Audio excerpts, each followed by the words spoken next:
साहेब बेंबरे साहेब यांचं सर्वप्रथम मी अभिनंदन करतो की त्यांनी हा जो तुमचा युवा महोत्सव आहे हा एवढ्या मोठ्या प्रमाणात तुम्हाला त्यांनी भरीव मदत दिली आहे। त्यामुळे आपण आज बघतोय की हा जो युवा महोत्सव आहे तो एवढ्या चांगल्या पद्धतीने आपण सगळे साजरा करतोय। त्यानंतर आजच्या कार्यक्रमाचे प्रमुख पाहुणे गट शिक्षण अधिकारी सूर्यवंशी साहेब, सर्व शाळांचे मुख्याध्यापक, आपल्या नगरपालिकेचे प्रशासन अधिकारी खतीब साहेब, विद्यार्थी मित्रांनो, आपल्या सर्वांना माहितीच आहे की आपला भारत आपण बघतो आहे की आपण अभ्यासात म्हणा किंवा विज्ञान तंत्रज्ञानात म्हणा खूप प्रगती करतो आहे, पण तेवढी प्रगती आपण क्रीडा क्षेत्रामध्ये केलेली नाही आहे। आपण सर्व जर ऑलिम्पिकचं नाव ऐकलं असेल तर ऑलिम्पिकमध्ये इतर देशांच्या तुलनेमध्ये आपण सध्या खूप मागे आहे।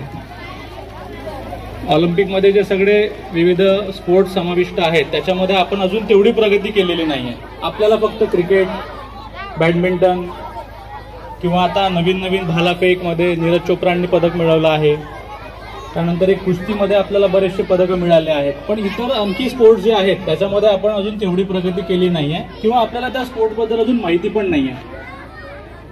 त्याच्यामुळे आपण या स्पोर्ट्समध्ये आणखी वर जाण्यासाठी आपल्याला भरपूर स्कोप आहे। आपण आपल्या विद्यार्थ्यांना जर याचं एक्सपोजर या लेवलला दिलं, त्यांना या स्पोर्ट्सबद्दल जर माहिती करून दिली तर त्यांच्यामध्ये एवढे कलागुण आहेत, एवढे त्यांच्यामध्ये टॅलेंट आहे की ते स्वतः त्याच्यामध्ये खूप वरपर्यंत जाऊ शकतात। जसं आता काल परवा आपण बघितलं असेल की आपल्या भारतामध्ये खो खोचा वर्ल्ड कप झालाय, त्याच्यामध्ये महिला आणि पुरुष या दोन्ही गटामध्ये आपण विनर ठरलेलो आहे, चॅम्पियन ठरलो आहे। म्हणजे जे आपले खो खो झाला, कबड्डी झाला, हे जे आपले ग्रामीण स्तरावरचे जे खेळ आहेत हे सुद्धा आता आंतरराष्ट्रीय स्तरावर पोहोचले आहेत।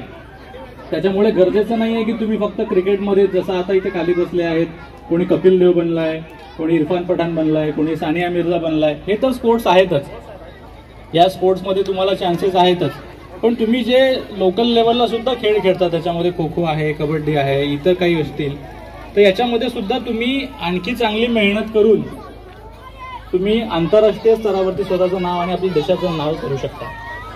त्याच्यामुळे कसं आहे की नुसतं अभ्यासच आपण न करता अभ्यासासोबत जर आपण या क्रीडेला किंवा खेळाला सुद्धा जर वेळ दिला, तेवढं महत्त्व दिलं, आणि आजकाल आपण बघतो आहे की फिटनेसला खूप जास्त महत्त्व आहे।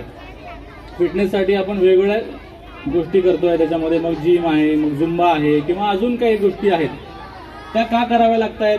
कारण आपण या खेळांपासून दूर गेलो आहे। आपण नुसतं सूर्यवंशी फक्त अभ्यासावरच आपण फोकस ठेवला आहे, पण आपण जर या खेळांवरती, क्रीडेवरती जर आपण फोकस वाढवला आपला, तर फिटनेस पण येऊन जाईल, तुम्ही त्याच्यामध्ये करिअर सुद्धा करू शकता आणि आपण आपली हेल्थ सुद्धा चांगली ठेवू शकतो।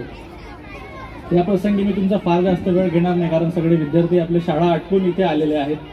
त्यामुळे मी सर्वांना या युवा महोत्सवाबद्दल शुभेच्छा देतो। सर्व विद्यार्थ्यांना एकच सांगणं आहे की याचा सीओ साहेबांनी जो तुम्हाला प्लॅटफॉर्म उपलब्ध करून दिला आहे त्याचा आपण जास्तीत जास्त फायदा कसा घेता येईल आणि आपल्या कलागुणांना किंवा आपल्यातील जे टॅलेंट आहे ते आपल्याला कसं जास्त त्याच्या आणखी वर नेता येईल याचा प्रयत्न करावा।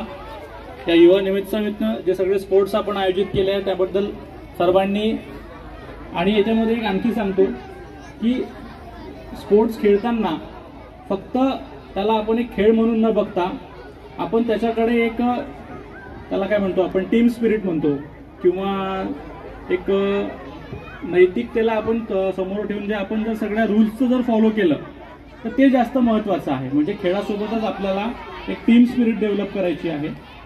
त्यासाठी मी सर्वांना शुभेच्छा देतो आणि माझे 2 शब्द संपवतो। धन्यवाद।